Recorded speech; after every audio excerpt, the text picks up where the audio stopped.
আজ আর আগামীর মানুষ শোনো, এই ঢাকা কেন্দ্রীয় কারাগার আজ পরিত্যক্ত, জনমানবহীন, শুনশান নীরবতা। অথচ এক সময় কয়েদি, হাজতি, ডাকাত, পাগল, জেল পুলিশ, কত না মানুষের কলরব ছিল। আমার জেল জীবনের বিরাট একটা সময় এইখানে অতিথি হয়ে কাটিয়েছি।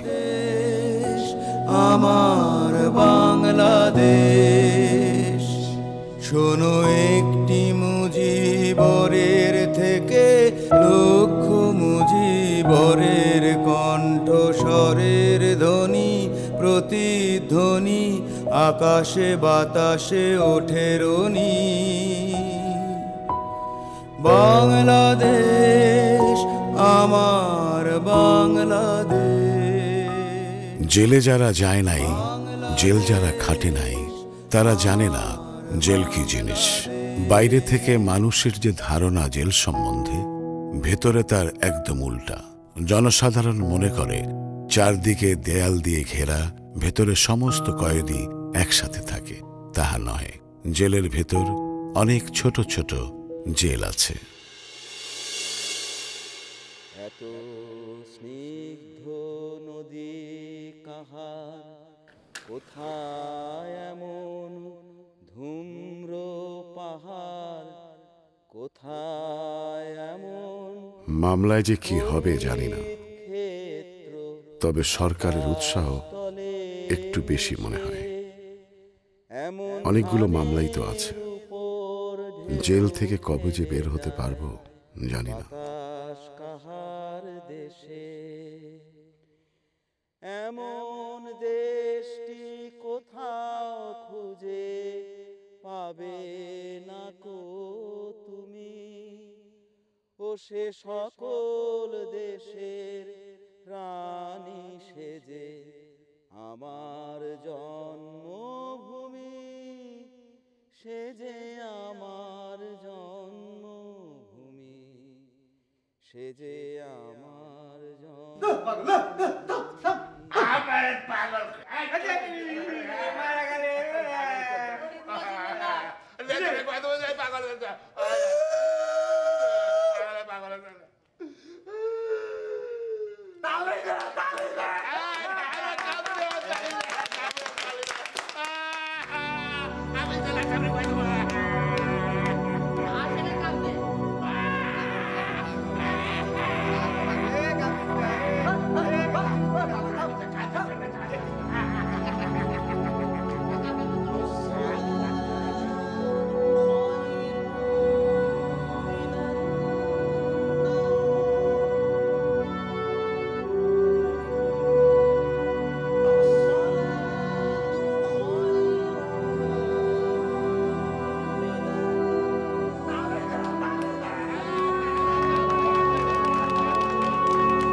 জেলের একরকম খাবার খাইতে খাইতে পেটের মধ্যে আলসার হয়ে গেছে। কতদিন পরে যে এত ভালো খাবার খাইতেছি। আমার জীবনে এরকম খাওয়ান জীবনের কম জীবন। আমার কপালে ভালো খাওয়ান মানে জিয়াপতের খাওয়ান। এক টুকরা মাংস, 2 টুকরা আলু আর ঝোল। আর লোকে ভাত যত ইচ্ছা খাও, কোনো সমস্যা নেই। স্যারের বাড়ি থেকে যে এতক্ষণ ক্যান পাঠাইছে আমি কিছুই বুঝি না। স্যার কি একলা এত খাওয়ান খাইতে পারবো কও? এই যে ব্যাগ খেলের মতো কথা কও না, শুনলে মাথাটা গরম হয়ে যায়। আরে বেগম সাহেব তো জানি যে স্যার একলা খাইব না, সবাই না খাওয়াইতে পারলে স্যার শান্তি পায় না। হ্যাঁ ঠিকই বলছ। এই যে চানাচুর বিস্কুট তারপরে চা স্যারের হোটেলে ফ্রি। আস্তে এমনি সিলাইতেছ কেন? চমনদার সাহেব যদি টের পায় উপরে নোটিশ করবো। নিজেরা তো বিপদে পড়বা, লোকে স্যারের বিপদে পারবা। আমি হয়তো চিপাই বসি আমি দেখতে না পাই।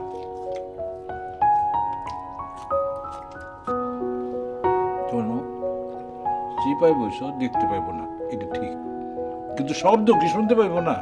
কি যে ব্যাক করলের মতো কথা কর না। ভালো মন্দ খাওয়া হচ্ছে তো বলে ব্যাক করবো খাওয়া দিতে সব আমরা কিন্তু ঠিক করবো না। ইস, খালি কথা কয়, চুপচাপ খাও তো। জমাতে সাথে খাওয়াইবা না? আরে দূরও, আমরা আগে খাওয়া শেষ করি, পরে জমাদার হিসাব। হিসাব করো না কি হলো, কারণ তো আরো আছে। তোমার কি দিবা? আর এটা শেষ করার পরে দিব না।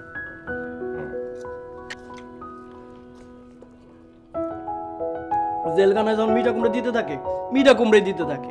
আর যখন ডাটার চরচুরি দেয়, ওই ডাটার চরচুরি দিতে থাকে। আর যখন কিনা পয়সা খাওয়াইতে থাকে, তো খাওয়াইতে থাকে, খাওয়াইতে থাকে, খাওয়াবে আর না। এরকম খাওয়ান যদি পাইতাম প্রতিদিন, তাহলে আর এই জেলখানা ছেড়া যাইতাম না, এনে থেকে যেতাম। খালি তুমি একলা না, কেউ যাবি নিচাইতো না। হ্যাঁ, ঠিকই কইছো। আর যদি জানতো জেলখানা এত মজা মজার খাওয়ান খাওয়ায়, তাহলে মনে করো জেলখানায় ঢোকার লেগা মারামারি খুনাখুনি করতো। কি রোজ ভাই, ঠিক না?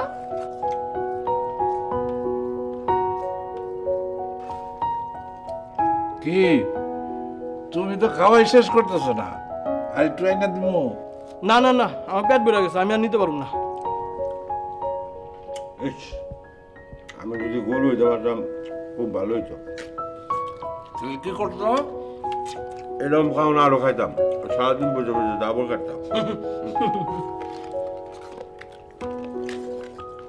কোনো খাওয়া শেষ হয়েছে না, ওইখানে যায় হাতটা দিয়ে ভালো পানি রাখা আছে। না, আমি ঠিক করছি আর দুমো না। সারাদিন বইরা এই হাতের গান শুনো।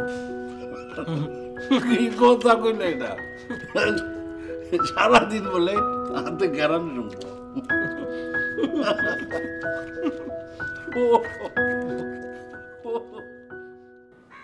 এখানে গর্ত করেছে কে? কেরামত, কেরামত।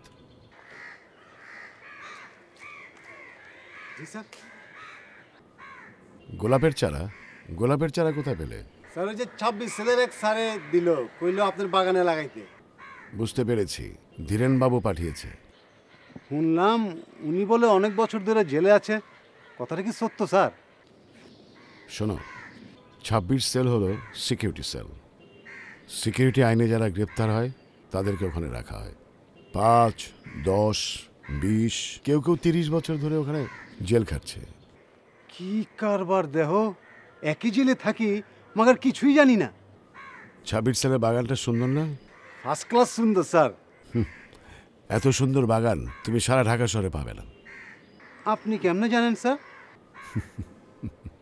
হাসেন কেলা স্যার?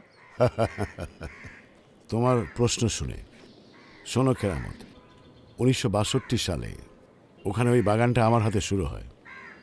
তখন অবশ্য ওখানে টমেটো বাগান ছিল। মজার ইতিহাস তো। তার কিছুদিন পরে আমি ওখান থেকে খালাস হয়ে যাই, আর ওই সময় থেকে ধীরেনবাবু ওখানে আছেন। বছরের পর বছর জেলের মধ্যে পচতাছে, আর বাগানটারে কি সুন্দর করে সাজায় রাখছে। মনের মধ্যে যে করতে এত জোর পায় বুঝা পারি না। দেশের জন্য নিজের প্রাণ যারা বিসর্জন দিতে প্রস্তুত আছে, তাদের মনের ভেতরে জোর না থাকলে চলবে কি করে? আমার মাথায় স্যার অত শত কিছু ঢুকবো না, আমি কামে লেগে যাই। হ্যাঁ, আসো। এটা দাও।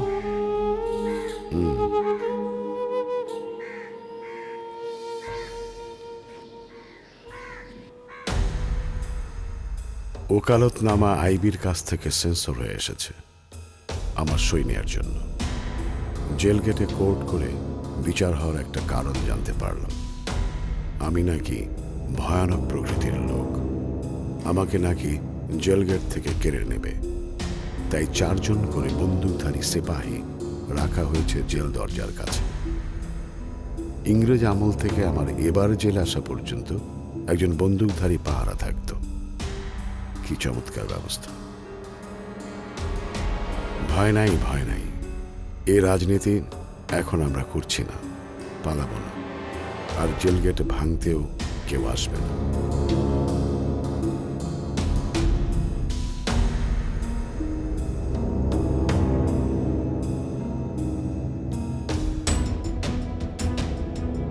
সুপ্রিম সোভিয়েত অ্যালেক্সি কোসিগিনকে দ্বিতীয়বারের জন্য সোভিয়েত প্রধানমন্ত্রী নিয়োগ করেছে। মিস্টার কোসিগিন অভিযোগ করেছেন চীন সরকার সোভিয়েত নেতৃবৃন্দের বিরুদ্ধে আক্রমণ চালাইয়া মার্কিন সাম্রাজ্যবাদকে ব্যাপক সাহায্য করিতেছে। আমার মনে হয় কথাটার মধ্যে কিছুটা সত্য নিহিত আছে। সমাজতান্ত্রিক দেশগুলির বিভেদকে আমেরিকা পুরোপুরি ব্যবহার করতে ছাড়বে না।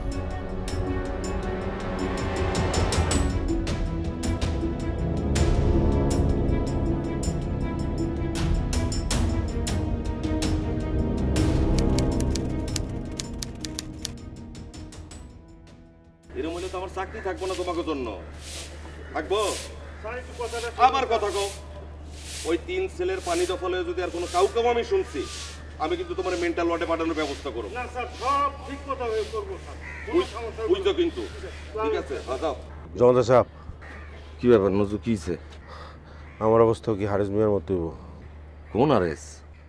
আপনি জমাদার, আপনি জানেন না ওই যে খুনের কেসে আবার জেল হয়েছে, 20 নম্বর সেলে আছে।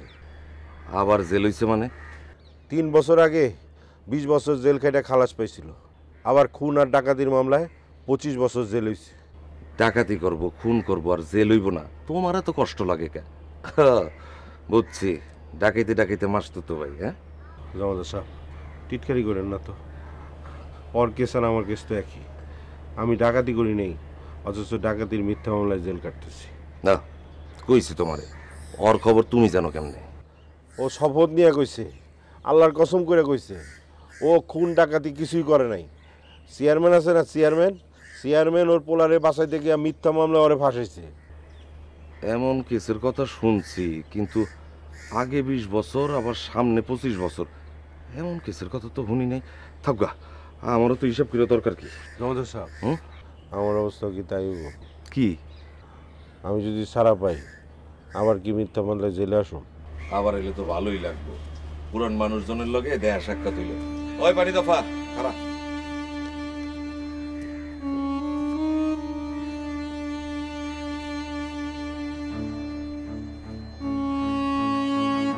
জেলে থাকতে থাকতে মানুষটার মনটাই মরে গেছে।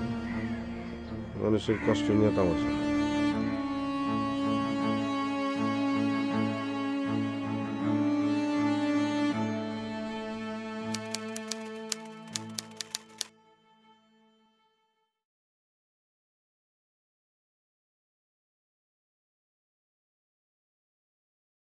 আসসালামু আলাইকুম স্যার। দেখলাম আপনি দূরে কার সাথে কথা কচ্ছিলেন। কেডা এসেছিল স্যার? ছাত্রলীগের 2 নেতাকে ধরে নিয়ে এসেছে ডিপিআরে। ওই যাওয়ার পথে দূর থেকে একটু দেখা, দূর থেকে একটু কথা, আকারে ইঙ্গিতে। পুরাতন 20 ছেলে আনলি পরে তাও আপনার সাথে একটু দেখাশোনা হয়। অন্য ছেলে তো আপনার কাছে অন্ধকার। আমি আমাকে নিয়ে ভাবি না ফোনি, আমি ওদের কথা ভাবি। বেচারা নূরে আলম সিদ্দিকী এমএ পরীক্ষা দেবে, সেপ্টেম্বরে পরীক্ষা, অথচ নিয়ে এলো জেলে। আরেকজন কার কথা বলছেন স্যার? খুলনার কামরুজ্জামান, আমার প্রিয় কর্মী।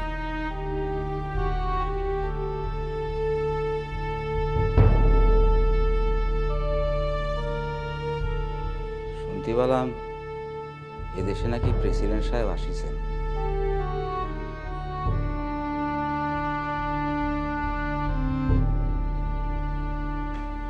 তাহলে পরে যাই স্যার। আসসালামু আলাইকুম। ওয়ালাইকুম আসসালাম। আয়ুব খান তাহলে চলে এসেছেন?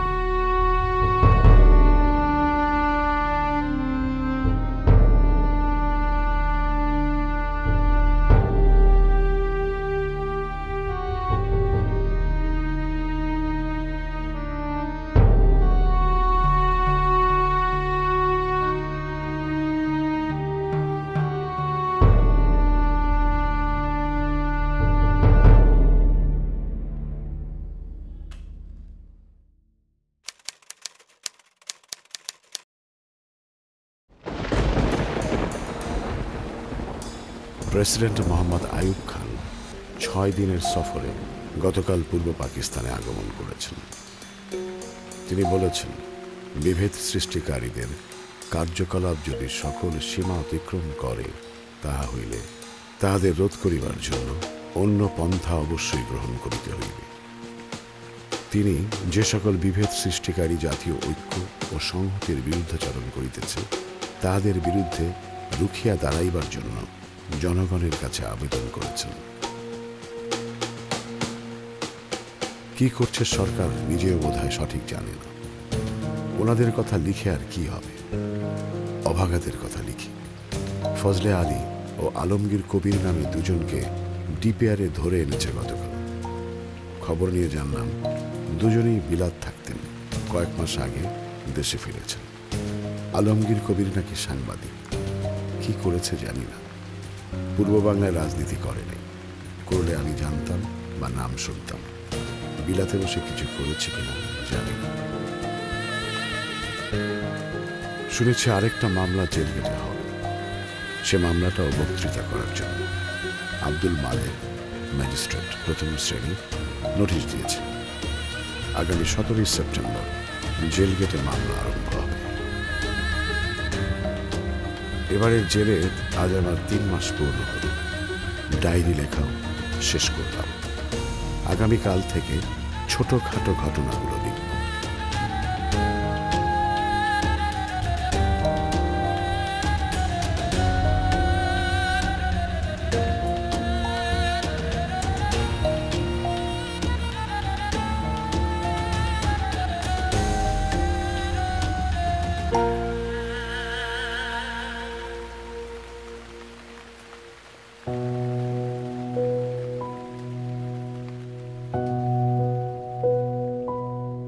এই সবুজের বুক চেরা মেঠো পথে আবার যে যাব ফিরে আমার হারানো বাংলাকে আবার তো ফিরে পাবো। শিল্পে কাব্যে কোথায় আছে হায় রে এমন সোনার খনি। শোনো একটি মুজিবরের থেকে লক্ষ মুজিবরের কণ্ঠস্বরের ধ্বনি প্রতিধ্বনি আকাশে বাতাসে ওঠে রনি। বাংলাদেশ আমার বাংলাদেশ, বাংলাদেশ